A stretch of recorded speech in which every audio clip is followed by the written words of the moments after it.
Nous nous rendons en voiture dans le sud, dans la province du Shaanxi. Cela représente 2000 km. Il nous faut 2 jours et 2 nuits. 2 chauffeurs se relaient. Ça fait un bon bout de chemin.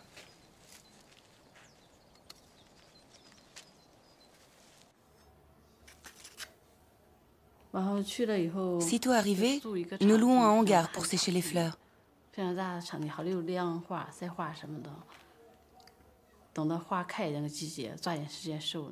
Dès que la floraison démarre, nous achetons leurs fleurs aux paysans du sud. Nous commençons immédiatement à les décortiquer. Nous emmenons un réfrigérateur dans la voiture. Pendant notre voyage de retour vers le nord, nous le branchons au secteur lorsque nous faisons des haltes.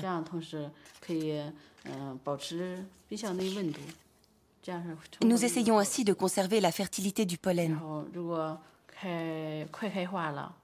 Quand ici, dans le nord, la floraison commence, nous vendons la poudre de pollen aux paysans.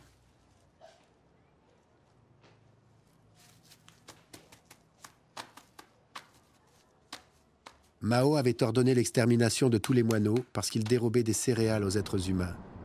Des milliards d'oiseaux ont ainsi été éliminés.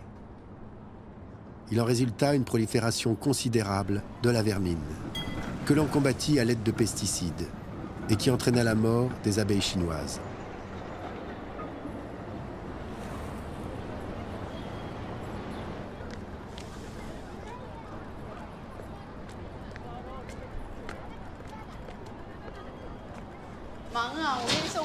Bonjour. Bonjour.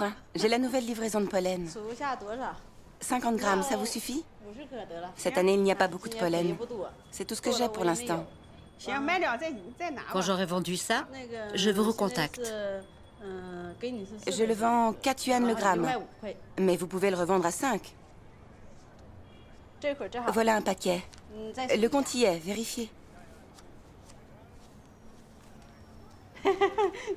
Si vous avez l'argent, donnez-les-moi tout de suite. Voilà.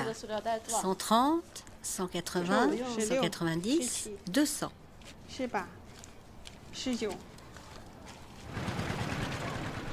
Einstein aurait dit « Si les abeilles disparaissaient, l'homme n'aurait plus que 4 années à vivre. » J'entreprends un voyage dans le futur. Stupéfait, je découvre des régions de Chine où, en raison des traitements chimiques, il n'y a plus d'abeilles. Mais on hésite à me permettre d'observer ce phénomène.